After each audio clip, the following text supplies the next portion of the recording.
Shalom semuanya untuk semua keluarga BMC New York dan juga untuk semua saudara yang menyaksikan baik dari Zoom maupun juga dari YouTube. Saya percaya bahwa kasih karunia Tuhan selalu nyata buat setiap kita.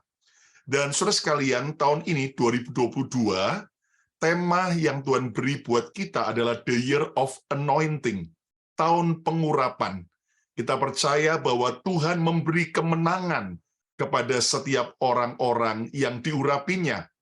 Dan di bulan November ini, subtema kita adalah wisdom atau hikmat. Dan berbicara tentang wisdom atau hikmat, tentunya kita tahu bahwa orang Israel atau bangsa Yahudi adalah bangsa yang memiliki wisdom atau hikmat yang diakui oleh banyak bangsa-bangsa.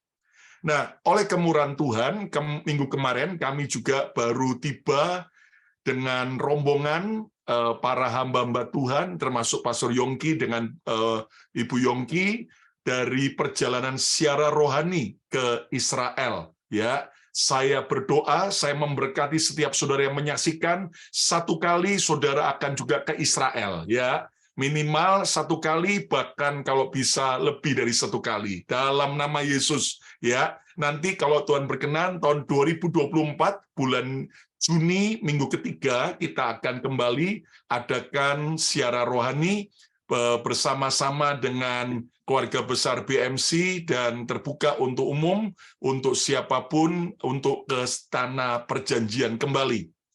Nah, November ini menarik sekali, kami 22 orang totalnya dari Amerika dan dari Indonesia. Kami diberkati oleh salah seorang tim daripada BMC Philadelphia yang berulang tahun, dan semua dibiayai, dan sebagian besar adalah para gembala.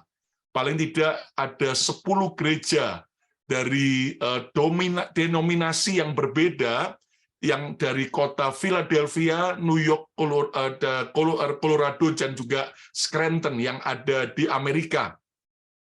Dan kami melihat bahwa Tuhan menyertai, dan kali ini di sana begitu padat sekali, ya, high season bagi turis-turis ke siara rohani Israel, terutama paling besar ternyata kali ini adalah dari Amerika. Ya. Nah, saudara sekalian, ada banyak hal-hal yang berkesan yang kami alami. Salah satunya adalah ketika kami pergi ke NGD. NGD ini adalah sebuah wilayah di dekat daripada padang gurun dekat Laut Ngati, dan ini adalah tempat Raja Daud sebelum menjadi raja, ketika dia dikejar-kejar oleh yaitu Raja Saul mau dibunuh, dan ternyata Daud melarikan diri ke NGD. Dan kalau Anda tahu di belakang sana ada beberapa pohon-pohon atau tanaman warna hijau, di situ ada air terjunnya cukup jauh, dan di situ juga ada cukup banyak gua-gua, salah satunya adalah Gua Adulam, tempat yang terkenal ketika Daud akhirnya, saudaraku, didatangi oleh 400 orang yang bermasalah, tetapi akhirnya justru Tuhan memakai Daud menggembalakan mereka menjadi tentara-tentara Daud yang luar biasa.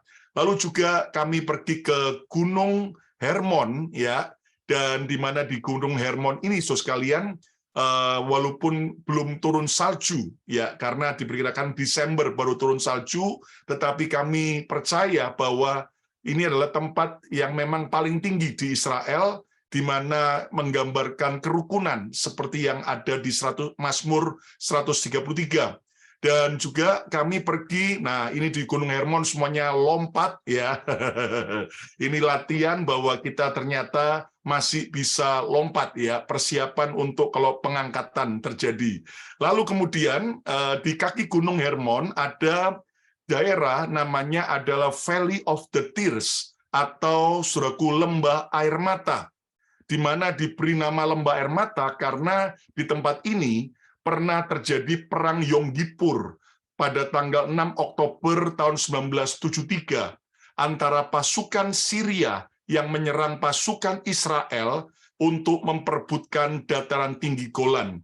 Pada waktu itu, hari raya besar Yom Kippur atau hari raya pendamaian, semua tentara Israel dan seluruh warga Israel lagi hari besar, lagi banyak berdoa, tiba-tiba diserang mendadak oleh pasukan Syria.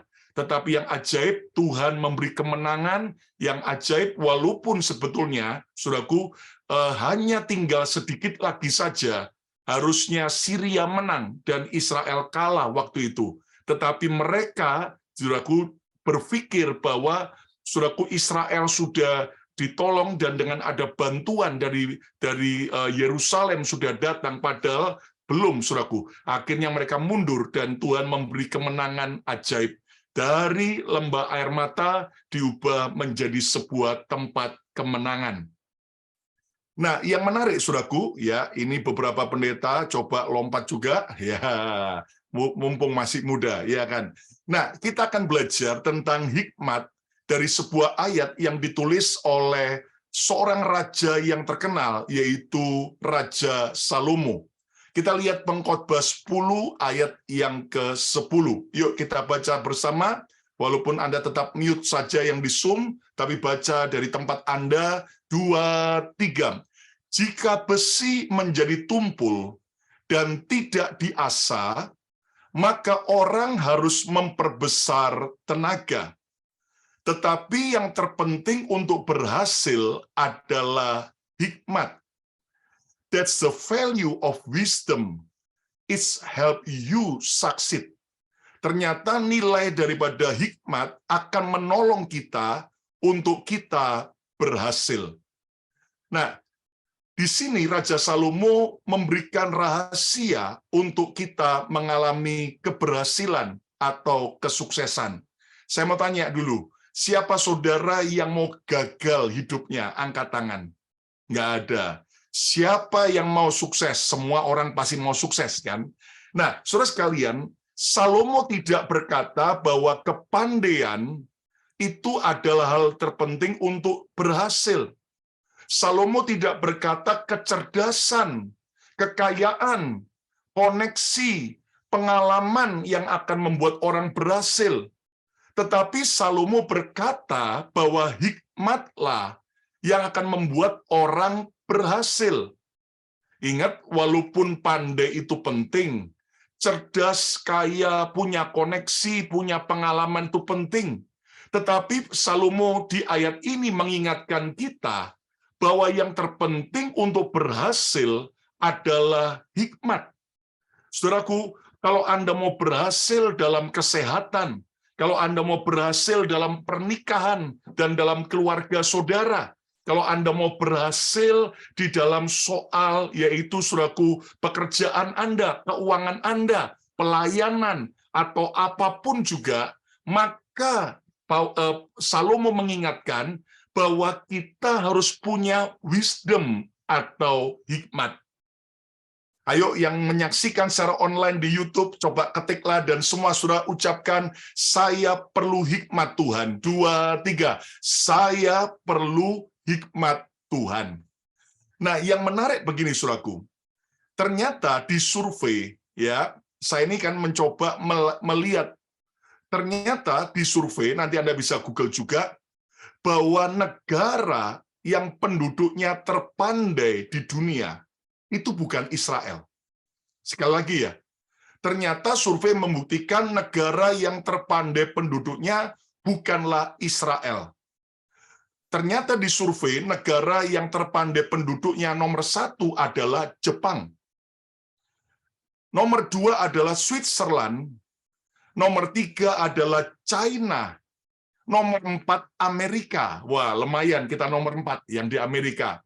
Nomor 5 Belanda. Dan Anda tahu ternyata urutan Israel itu negara yang penduduknya terpandai itu urutan nomor 22. Bayangin. Nomor 1 adalah Jepang. Jadi Israel urutan nomor 22. Nah, kira-kira ada yang tanya, kalau Indonesia urutan keberapa, Pastor Lukas? Nggak tega saya menyebutkannya, saudaraku. Bahkan negara yang penduduknya, yang IQ-nya tertinggi di dunia, atau tingkat intelijensianya tertinggi di dunia, ternyata bukanlah Israel. Tetapi yang nomor 1 adalah Singapura. Karena disurvei bahwa IQ rata-rata penduduk Singapura mencapai 104, paling tinggi. Lalu negara yang penduduknya IQ-nya tertinggi di dunia nomor 2 adalah China, nomor 3 Hong Kong, nomor 4 Taiwan, dan Israel ada di urutan ke-41 dengan IQ rata-rata 95. Nah, ini menarik sekali. Coba lihat ya. Jadi secara kepandaian, secara IQ, Israel bukan nomor 1, tetapi nomor yang kesekian. Nomor 1 untuk soal kepandaian penduduknya adalah Jepang. Kalau soal IQ, yaitu Singapura. Nah, tetapi kenapa, saudaraku, pertanyaannya, mengapa penerima penghargaan perdamaian Nobel itu sebagian besar penerimanya adalah orang Yahudi, di mana, saudaraku, sampai hari ini orang Israel atau keturunan Yahudi menerima penghargaan perdamaian Nobel itu terbanyak, sampai ada 212 orang keturunan Yahudi penerima hadiah Nobel. Dan Anda mengerti kenapa bukan orang Asia, kenapa bukan orang Jepang tadi, kenapa bukan orang Singapura yang pandai IQ-nya tinggi, kenapa bukan orang Arab. Nah, mengapa para penemu-penemu yang berguna bagi kehidupan manusia itu sebagian besar adalah orang Yahudi, bukan orang Asia, bukan juga orang Arab. Nah, ternyata, saudara sekalian, mari kita belajar bahwa sampai hari ini, saudaraku, sebagian besar ya penerima Nobel itu keturunan Yahudi. Paling tidak dari berbagai bidang. Ada 58 orang keturunan Yahudi penerima Nobel di bidang kedokteran. Ada 57 Nobel fisika di bidang fisika. Ada 37 orang Nobel kimia. Ada 35 orang penerima Nobel ekonomi. Ada 16 orang penerima Nobel sastra. Dan dari keturunan Yahudi ada 9 orang penerima Nobel perdamaian. Padahal populasi keturunan Yahudi di seluruh dunia hanya kecil sekali, hanya 0,2%. Ingat, hanya 0,2% dibanding dengan populasi penduduk dunia lainnya. Contoh dari etnis China, ya Chinese, Bro. Itu sangat besar. Anda harus tahu ya, ibaratnya di mana matahari terbit, di situ pasti ada orang Asia, Saudara, orang China, ya kan? Anda tahu, Saudara, itu di mana-mana. Percayalah kalau Anda pergi kemana aja dan Anda sudah pingin makanan Chinese food, Anda tinggal Google saja, ya, the best Chinese food near, ya, here, ya toh, pasti keluar, ya kan. Bahkan, saudaraku, yang namanya di Paris pun juga, waduh, buffet China ada, makanan pho yang enak ada, ya kan. Jadi, saudara, lihat bahwa ternyata, saudaraku, populasi penduduk keturunan Yahudi, keturunan Israel itu minim sekali, hanya 0,2% saja. Tetapi kenapa, saudaraku, mereka keturunan Yahudi adalah orang-orang penemu yang hebat. Bahkan hari ini kita mengakui bahwa sebagian besar ekonomi dunia dikuasai oleh keturunan Yahudi. Dan Anda tahu kan, ada keluarga Rothschild, ya, ada keluarga George Soros dan sebagainya, dan Anda mengerti bahwa mereka menguasai ekonomi dunia. Nah, saya percaya bahwa ini membuktikan buat kita, seperti apa yang Salomo katakan benar, bahwa yang terpenting untuk berhasil itu bukan kecerdasan dulu, tetapi hikmat dari Tuhan. Bahwa yang terpenting untuk berhasil itu bukanlah berapa tinggi nilai saudara, berapa banyak gelar Anda sekolah, tetapi yang lebih penting adalah hikmat. Bukan berarti bahwa tidak perlu sekolah, Bukan berarti bahwa saya berkata tidak perlu untuk kita punya nilai tinggi, perlu juga. Tetapi yang terpenting untuk berhasil adalah hikmat. Apa yang kita bisa belajar? Dengar baik-baik. Mungkin saudara hari ini berkata, Pastor Lukas, saya orang sudah usia lanjut. Saya sudah tua. Ya, bahasa Inggris saya di Amerika juga nggak pandai, hanya broken rice, broken Inggris, ya kan. Bahkan sudah mungkin berkata, pendidikan saya cuman rendah sekali. Nah, dengar baik-baik. Apapun kondisi kita hari ini secara intelektual maupun pendidikan, asal kita menerima hikmat dari Tuhan, saudara bisa berhasil. Sekali lagi, siapapun kita hari ini, asal saudara menerima hikmat dari Tuhan, saudara pasti bisa berhasil.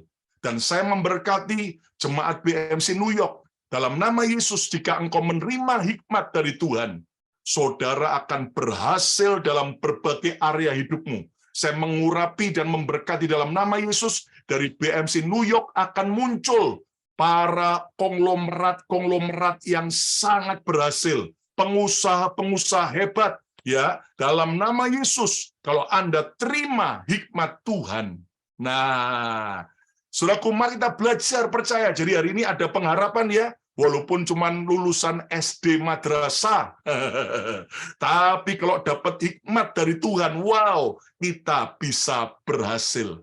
Nah, selanjutnya, yang menarik lagi, saudaraku, apa sih arti hikmat? Hikmat dalam bahasa Ibraninya dari kata hakema. Hakema itu artinya adalah skillful, terampil, wisdom, kebijaksanaan, wisely, bijaksana, with, kecerdasan. Nah, memang ada kata skillful, terampil, dan with, kecerdasan. Tetapi jangan lupakan ternyata wisdom ini, hikmat ini artinya adalah kebijaksanaan atau bijaksana. Nah, jadi hikmat di sini saya renungkan dan Anda bisa lihat, hikmat di sini tidak berbicara tentang kepandaian terlebih dahulu. Tetapi hikmat di sini berbicara tentang kebijaksanaan. Kebijaksanaan tidak berkaitan dengan IQ kita, tetapi kebijaksanaan berkaitan dengan karakter baik kita. Ingat ya, berkaitan dengan karakter kita, berkaitan dengan hati kita. Apakah hati kita lapang atau sempit? Kebijaksanaan berkaitan dengan sikap hormat kita kepada Tuhan. Nah, kenapa, saudaraku? Mungkin saudara seringkali baca ayat ini, atau Anda dengar, tapi Anda belum mengerti apa maksudnya.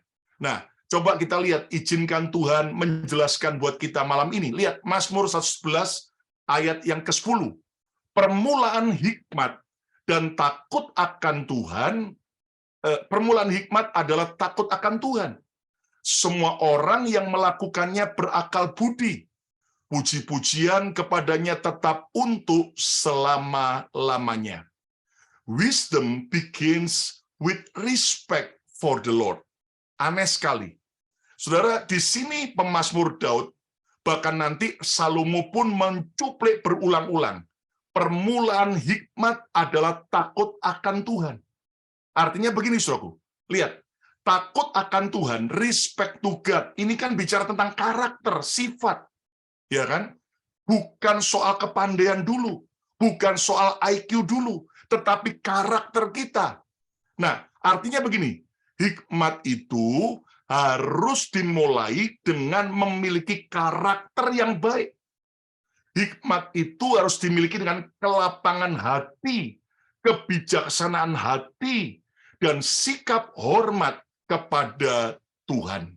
Ingat baik-baik, saudaraku. Kesuksesan, kepandaian, kekayaan, kuasa, jika di tangan orang yang hatinya jahat, sangat berbahaya. Betul nggak, saudaraku? Sebaliknya, kesuksesan, kepandaian, kekayaan, kuasa akan berguna di tangan orang yang bijaksana. Saudara, ada film serial yang sudah cukup lama sebetulnya, tetapi akhirnya mulai dibicarakan oleh banyak orang. Dan itu ada di Netflix. Judulnya adalah Breaking Bad. Nah, saudara, paling tidak saya memberikan garis besarnya aja, karena itu panjang berapa session, dan menurut saya ini salah satu film yang serial yang terbaik. Ya, orang-orang juga memberikan begitu banyak penghargaan. Tapi intinya gini, saudara. Ada seorang guru fisika yang pandai. Guru fisika yang cerdas. Lalu kena sakit kanker paru-paru, istrinya hamil anak kedua, sementara anak pertamanya laki-laki lumpuh, ya, idiot begitu. Nah, mereka dalam keadaan miskin, pas-pasan, sudah sakit, sudah bahkan seperti itu. Lalu sebagai guru kimia, akhirnya dengan kepandaiannya, dia akhirnya nekat membuat yaitu saudaraku med atau obat terlarang, ya, saudaraku, dan semacam sabu-sabu begitu. Dan akhirnya dengan muridnya yang juga adalah drug dealer, akhirnya mereka buat dari ya kelas kacangan, singkatnya sampai nanti mereka bisa menjadi kelas internasional, sampai akhirnya mereka bisa menjadi saudaraku drug dealer yang gede, mafia. Tetapi Anda mengerti, ujung-ujungnya mereka ini ya orang ini punya sampai uang cash 80 juta US dollar. Bayangin, bisa dibuat tidur, saudara ya. Sampai akhirnya dimasukkan ke dalam 7 tong besar, ya. Itu uang cash 80 juta, ya, hasil jual drugs. Anda tahu ujung-ujungnya apa? Akhirnya hilang semua, ya. Dan akhirnya dia juga mati. Nah, saudaraku, kepandaian, kuasa, kekayaan, kesuksesan di tangan yang orang hatinya jahat. Wow, berbahaya. Betul? Tetapi itu sebabnya Alkitab berkata permulaan hikmat adalah hiduplah takut akan Tuhan. Artinya, kalau saudara mau diberi Tuhan hikmat, maka jadilah orang yang punya kedewasaan hati, kelapangan hati, karakter yang baik, hati yang baik, orang yang hormat sama Tuhan, orang yang takut akan Tuhan. Dan ini akan membuat saudara dan saya mengalami hikmat dari Tuhan. Ayo, siapa yang mau terima hikmat dari Tuhan? Angkat tangan, saudara. Katakan, saya mau punya hati yang bijaksana. 2, 3. Saya mau punya hati yang bijaksana. Sekali lagi katakan, saya mau takut akan Tuhan. 2, 3. Saya mau takut akan Tuhan. Katakan haleluya. Permulaan hikmat adalah takut akan Tuhan. Artinya, sebelum hikmat itu Tuhan berikan, kita harus mempunyai roh takut akan Tuhan dulu. Kebijaksanaan hati dulu. Kematangan dulu. Hati yang baik dulu. Karena sekali lagi, kekuasaan, kekayaan ibarat pistol. Pistol di tangan orang jahat akan menghancurkan. Tetapi pistol di tangan orang baik justru akan mendatangkan kebaikan. Nah, kemarin pada waktu di Israel, saya sempat ngobrol dengan beberapa rekan hamba Tuhan, diskusi. Cukup banyak, tapi salah satunya begini. Saudara tahu kenapa sampai hari ini konflik itu terjadi berkepanjangan antara keturunan Abraham, sama-sama keturunan Abraham, dari keturunan Ishak, ya, dari Sarai, dengan keturunan Ismail dari Hagar. Kalau Anda tahu, dari keturunan Ishak lahirlah keturunan Yahudi, dari keturunan Ismail lahirlah bangsa Arab. Nah, kenapa sampai hari ini konflik terus berkepanjangan, tidak selesai-selesai? Saudara, kira-kira menurut saudara salahnya siapa? Kita lalu bilang salahnya Abraham, ya kan? Kenapa dia nggak sabar menunggu waktu Tuhan sampai dia mengambil Hagar, ya kan? Akibatnya melahirkan Ismail. Oh betul, Abraham salah. Lalu kita berkata salahnya Sarah, ya kan? Karena suami mana yang kalau istrinya mengusulkan dapat istri muda yang tidak langsung diterima? Dulu saya juga berpikir, ya salahnya Abraham dan salahnya Sarah. Akibatnya lahirlah Ismail. Tetapi kemarin waktu diskusi dengan beberapa teman, ternyata Ada satu kesalahan lagi yang paling penting, yaitu apa? Kesalahan Hagar. Hagar ini kan maminya Ismail. Saudara tahu, gara-gara Hagar itu mewariskan kepahitan kepada anaknya Ismail. Lihat, nanti Anda baca, kenapa Ismail dan Hagar diusir oleh Abraham atas permintaan Sarah. Alkitab berkata, karena pada waktu Ishak mulai lahir dan menjadi anak-anak, sementara Ismail sudah remaja, maka Ismail itu memukul, ya, membuli Ishak. Nah, di terjemahan Indonesia dikatakan, maka Ismail bermain-main dengan Ishak. Padahal dalam bahasa Inggrisnya atau bahasa asingnya, itu membuli Ishak. Nah, pertanyaannya kenapa anak kecil, anak remaja kok bisa membuli anak kecil? Pasti ada yang ngajari. Betul nggak, saudaraku? Nah, yang ngajari siapa? Pasti maminya Hagar. Ya kan? Menanamkan kebencian, menanamkan iri hati, menanamkan, saudaraku, permusuhan. Nah, akibatnya Ismail bertumbuh dengan kebencian kepada Ishak, dengan iri hati, dengan dendam, dengan semua arogansi, dan itulah petaka yang terjadi sampai hari ini. Karena apa? Lihat bagaimana ada seorang ibu yang menanamkan kebencian, menanamkan permusuhan, menanamkan kepahitan kepada anaknya. Itu sebabnya saya pesan buat para wanita, ingat baik-baik, memang di rumah suami adalah kepala, tapi istri itu lehernya. Wah, the power of emak-emak itu penting sekali. Wanita itu, saudaraku, wah, ya kan, saudaraku. Nah, makanya ibu-ibu hati-hati, apa yang kau ajarkan, apa yang kau bagikan, itu haruslah dimulai dari roh yang takut akan Tuhan. Bukan kebencian, bukan kepahitan. Wah, saudara-saudara, istri itu ya, kalau sudah tiap hari ngomelin suaminya tentang kejelekan orang lain, yaitu, tentang iparnya, tentang mertuanya, lama-lama sang suami, saudaraku, akhirnya di brainwash sama istrinya, ikut nggak suka sama saudaranya sendiri, ikut berantem. Nah, hati-hati, saudara. Kenapa? Karena di mana orang, saudaraku, tidak punya hati yang takut akan Tuhan, akan menularkan hal-hal yang mengerikan sekali. Nah, pertanyaannya sekarang, sudahkah kita mempunyai hikmat yang benar? Sudahkah kita punya karakter yang baik? Sudahkah kita hari ini mempunyai rasa hormat kepada Tuhan?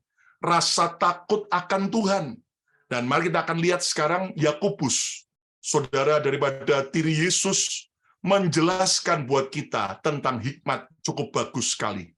Mari kita lihat di dalam Yakobus pasal yang ketiga, ayat 14 sampai ayat 17. Jika kamu menaruh perasaan iri hati dan kamu mementingkan diri sendiri, janganlah kamu memegahkan diri dan janganlah berdusta melawan kebenaran. Kenapa? Ayat 15, lihat. Itu bukanlah hikmat yang dari atas, tetapi hikmat dari dunia, dari nafsu manusia, dan dari setan-setan. Aneh ya, aneh ya. Kenapa di sini Yakobus sekali lagi tidak mengkaitkan hikmat dengan kecerdasan, dengan intelijensia kita, tetapi dengan karakter. Nah, iri hati, egois, mementingkan diri sendiri, ini kan tidak berkaitan dengan kepandaian, tapi berkaitan dengan sifat karakter manusia. Kalau orang iri hati, mementingkan diri sendiri, sombong, berdusta melawan kebenaran, tidak takut akan Tuhan, berarti dia mendapatkan hikmat bukan dari atas, tapi dari dunia, dari nafsu manusia, dan dari setan-setan. Ya, sebaliknya ayat yang ke-16. Sebab di mana ada iri hati dan mementingkan diri sendiri, di situ ada kekacauan dan segala macam perbuatan jahat. Ayat 17. Tetapi hikmat yang dari atas, ayo ucapkan bersama-sama, baca yuk ayat 17, 2, 3. Tetapi hikmat yang dari atas adalah apa? Pertama-tama murni, selanjutnya pendamai, ramah, penurut, penuh belas kasihan, buah-buah yang baik, tidak memihak, dan tidak munafik. Nah, saudara sekalian, lihat, menariknya, Yakobus tidak mengkaitkan hikmat dengan kepandaian atau kecerdasan. Tetapi Yakobus mengkaitkan hikmat dengan karakter kita. Nah, dari ayat-ayat ini kita belajar, ternyata Alkitab menjelaskan ada dua macam hikmat, yaitu hikmat yang dari bawah, dari setan-setan, dari hawa nafsu manusia, tapi ada hikmat yang dari atas, yang dari Tuhan, yang dari surga. Nah, tema khotbah saya hari ini adalah yaitu hikmat yang dari atas. Nah, jadi yang terpenting untuk berhasil di sini bukanlah hikmat yang dari bawah, bukan hikmat yang dari hawa nafsu manusia, bukan yang dari setan, tetapi yang dari atas, yang dari surga. Siapa yang mau menerima hikmat yang dari Tuhan, lambaikan tangan saudara, katakan, saya mau menerima hikmat yang dari Tuhan. 2, 3, saya mau menerima hikmat yang dari Tuhan. Sekali lagi, saya mau menerima hikmat yang dari atas. 2, 3, saya mau menerima hikmat yang dari atas. Nah, Roh Kudus mengurapi kita agar kita bisa hidup dengan hikmat Tuhan, hikmat yang dari atas, bukan hikmat dunia. Nah, sekarang banyak orang pandai, banyak orang sukses, banyak orang kaya, tapi pertanyaannya, apakah mereka hidup dengan hikmat yang dari atas atau yang dari bawah? Dan jangan-jangan selama ini kita mendapatkan hikmat yang dari bawah, bukan yang dari atas. Nah, ayo kita cek and recheck. Ada hamba Tuhan ternyata pelayanannya hebat, tapi hikmatnya bukan yang dari atas, tapi dari bawah. Ada anak-anak Tuhan yang ternyata, saudaraku, hikmatnya bukan dari atas, tapi dari bawah. Nah, mari kita lihat, Yakobus menjelaskan buat kita, ada 3 check and recheck. Hikmat yang kita miliki itu dari bawah atau dari atas. Nah, yuk kita lihat dulu. Apa check and recheck yang pertama? Kita periksa hidup kita ya. Mari saudara lihat sekarang Yakobus pasal yang ketiga, ayat 4-5. Dikatakan, dan lihat saja kapal-kapal, walaupun amat besar dan digerakkan oleh angin keras, namun dapat dikendalikan oleh kemudi yang amat kecil, menurut kehendak jurumudi. Ayat 5. Demikian juga lidah atau perkataan, walaupun suatu anggota kecil dari tubuh, namun dapat memegahkan perkara-perkara yang besar. Lihatlah betapapun kecilnya api, ia dapat membakar hutan yang besar. Nah, lihat saudaraku bahwa ternyata Yakobus mengkaitkan hikmat dengan ayat sebelumnya tentang perkataan, tentang lidah. Dan dari perkataan kita, ternyata kita bisa mengenali hikmat orang itu dari dunia atau dari Tuhan. Dan ingat bahwa apa yang kita katakan, itu adalah apa yang kita mau ajarkan, apa yang kita mau tularkan kepada orang lain. Mari kita cek and recheck. Apakah hikmat kita dari atas atau dari bawah? Yang pertama, apa yang kita ajarkan kepada orang lain?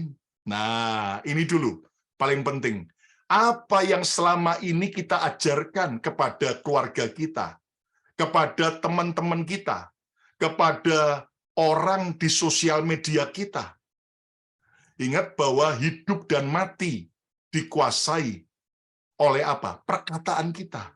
Nah, ayo semua yang datang, yang menyaksikan, yang bawa mulut, ya, pegang mulut masing-masing, katakan, hidup dan matiku dikuasai perkataanku. Ya, 2, 3. Hidup dan matiku dikuasai oleh perkataanku.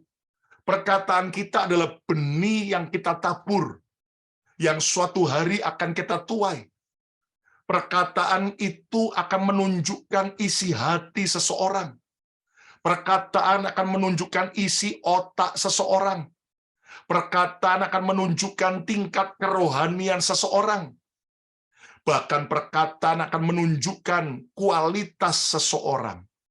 Ada orang cantik, ganteng, kaya, ya kan, sukses, duitnya banyak, gelarnya banyak, tapi perkataannya ampun, Mak, ya kan, setan aja sampai minder, saudaraku. Isinya tiap hari benci, isinya perkataannya tiap hari kepahitan, permusuhan, dendam, provokasi. Nah, jelas, saudaraku, ternyata perkataan itu menunjukkan kualitas hidup seseorang. Nah, Alkitab berkata, Yesus berkata, dari buahnya lah kamu dapat mengenal pohon itu. Saudara bisa tahu ini hamba Tuhan hikmatnya dari atas atau dari bawah, dari apa yang dia ajarkan. Betul? Saudara bisa tahu suami Anda atau diri Anda atau orang tua atau anak saudara, teman Anda, dia punya hikmat yang dari atas atau dari dunia, tergantung dari apa yang dia ajarkan. Nah, kalau tiap hari omongannya kotor, tiap hari omongannya jelek, tiap hari omongannya yang sia-sia, kebencian, kepahitan, dan ngomong yang negatif, saudara akan tahu berarti orang ini hikmatnya dari bawah. Saya berdoa dalam nama Yesus, biar mulai hari ini, saudara tinggalkan hikmat yang dari bawah, dan hanya terima hikmat yang dari atas, supaya perkataan kita, apa yang kita ajarkan itu, menjadi berkat luar biasa. Katakan amin. Dan seringkali apa yang kita ajarkan ditentukan oleh apa yang kita percayai, ditentukan oleh ideologi yang kita pegang, dan dengan pengaruh apa yang kita mau berikan. Coba bayangkan seandainya Hagar mengajar anaknya Ismail, nak, itu adikmu, nak, Ishak itu saudaramu, kamu harus mencintai dia, kamu harus baik sama dia, kamu harus lindungi dia, nak, dan kamu harus tahu walaupun kamu beda mama, tetapi kamu tahu Ishak itu adalah anak pilihan Tuhan. Kamu harus baik sama dia. Kalau seandainya Hagar mengajarkan yang baik kepada Ismail, hari ini dunia tidak seperti sekarang.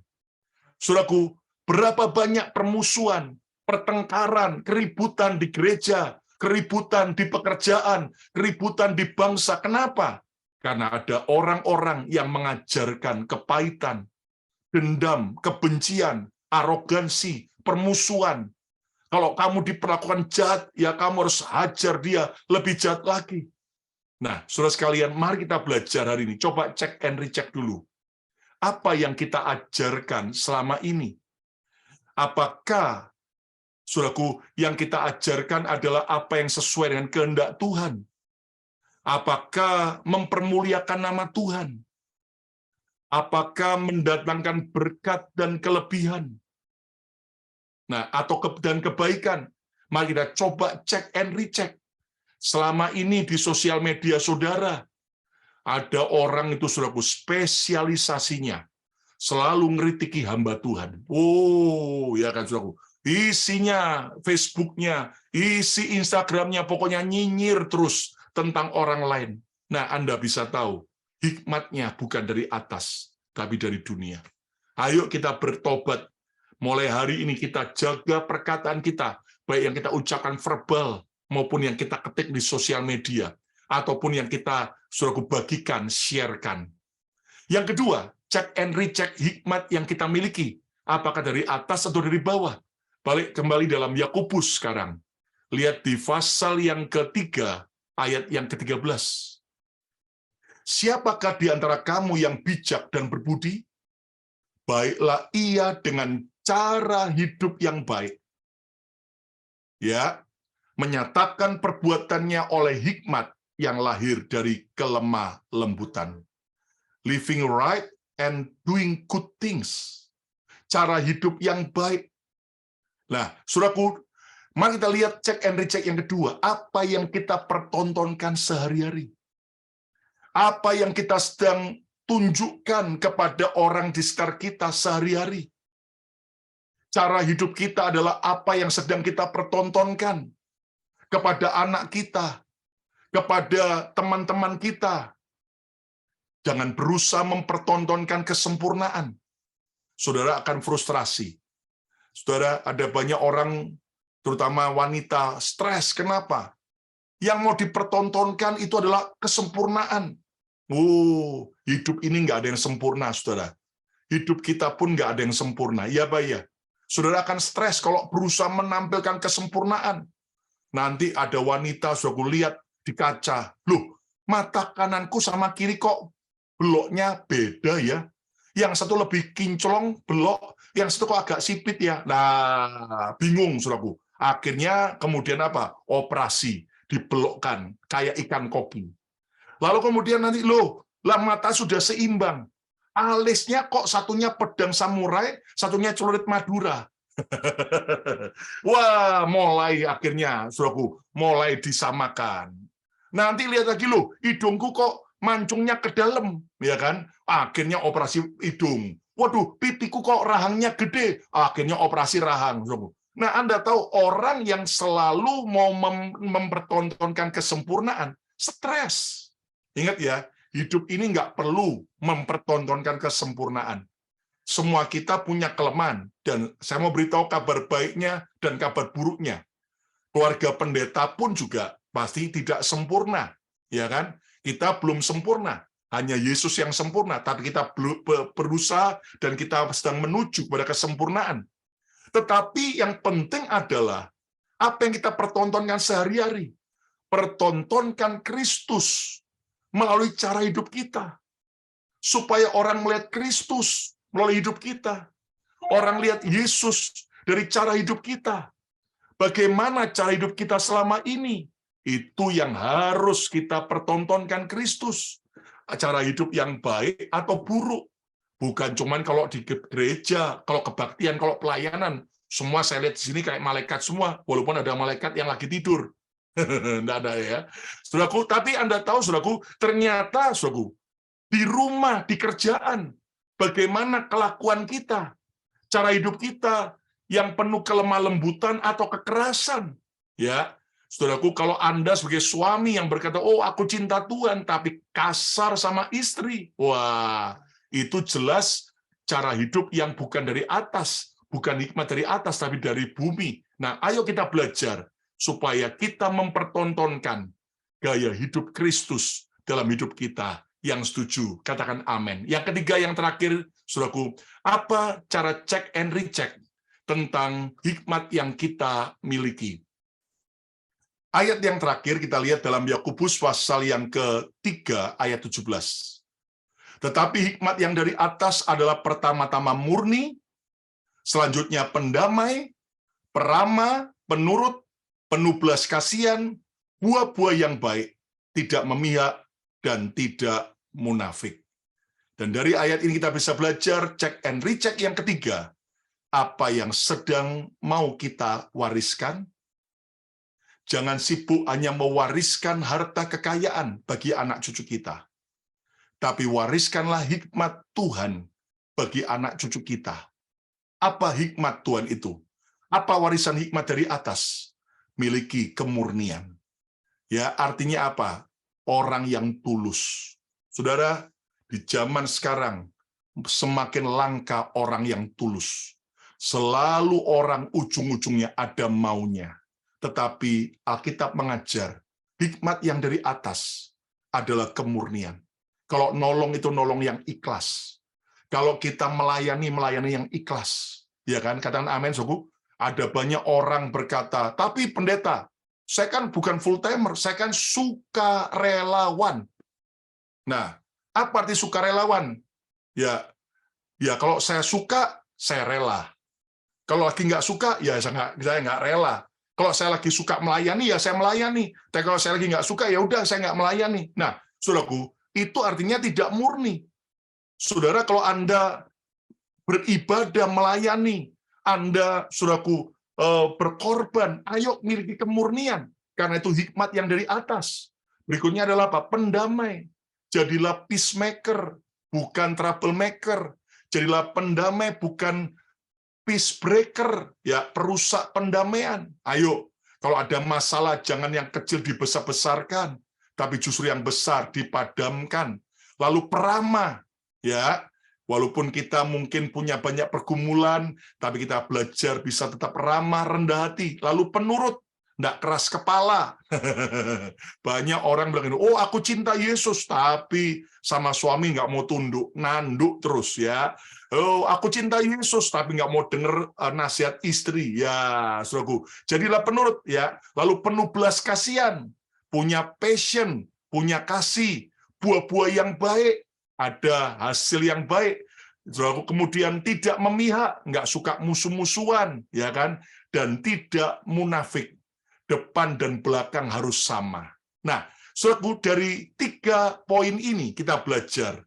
Saudaraku, ternyata kesimpulannya Roh Kudus mau menolong kita untuk hidup dengan hikmat yang dari atas. Ingat, yang terpenting untuk berhasil adalah hikmat.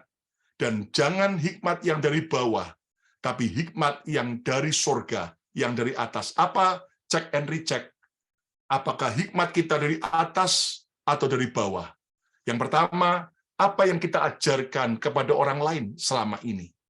Perkataan kita di sosial media, perkataan kita verbal, apa yang sedang kita ajarkan? Yang kedua, apa yang kita pertontonkan sehari-hari? Jangan pertontonkan kesempurnaan, tapi Kristus yang kita pertontonkan. Kita disakiti, tapi kita mau mengampuni. Kita berbuat salah, tapi cepat bertobat. Kita akhirnya rendah hati, tadinya sombong. Lalu kemudian, apa yang sedang kita wariskan? Apakah kita mewariskan karakter Kristus, kemurnian, kerendahan hati? Apakah kita menjadi orang yang menghasilkan buah-buah yang baik, penuh belas kasihan, kemudian orang yang penurut, peramah, pendamai, tidak memihak, tidak munafik? Hari ini, mari, biarlah kita memiliki hikmat yang dari atas. Maka percayalah dalam nama Yesus, dimanapun Anda berada, Tuhan akan buat kita berhasil. Yang percaya, beri tepuk tangan yang meriah bagi Tuhan Yesus.